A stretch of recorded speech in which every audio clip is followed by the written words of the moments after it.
বৌদি তুমি জানো না আমাকে কত রকমের ওষুধ খেতে হয়? আর তুমি টাইমে টাইমে খাবার না দিলে আমি ওষুধটা খাবো কখন?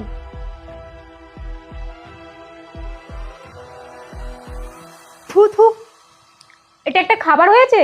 মুখে দেওয়া যাচ্ছে না, নুনে পোড়া। আর আমার জন্য যদি খাবার বানানোর ইচ্ছা না থাকে তাহলে বলে দেবে, আমি নিজেই বানিয়ে নেব। এটা কি করে হয়? আমি তো খাবারে পরিমাণ মতোই নুন দিয়েছি। আচ্ছা তুমি দাঁড়াও, আমি অন্য কিছু বানিয়ে আনছি। আমি সেদিন কিছুই বলিনি, ভেবেছিলাম ধীরে ধীরে তোরা অ্যাডজাস্ট করে নিবি, কিন্তু না, তুই আজকে যে কাণ্ডটা করেছিস সেটা ক্ষমার যোগ্য নয়। তাই এই বাড়ি থেকে তুই বেরিয়ে যাবি। আমাকে ক্ষমা করে দে দাদা, আমার ভুল হয়ে গেছে। কেন বোন, কেন ভুল হবে?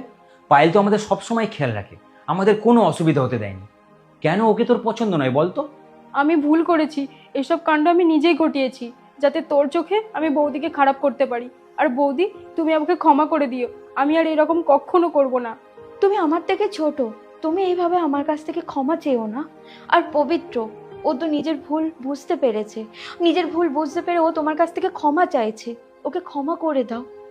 আর বোন এই বাড়ি থেকে চলে গেলে আমি যে একা হয়ে যাব। দেখ, তুই তোর বৌদিকে এই বাড়ি থেকে তাড়ানোর চেষ্টা করছিস, আর তোর বৌদি এই বাড়িতে তোকে রাখার চেষ্টা করছে। এটাই হলো পরিবার। আচ্ছা ঠিক আছে, আর কান্নাকাটি করতে হবে না। তুমি চলো, এইসব পরিষ্কার করে নেবে, তারপরে আমরা দুজন মিলে খাবার বানাবো, ঠিক আছে?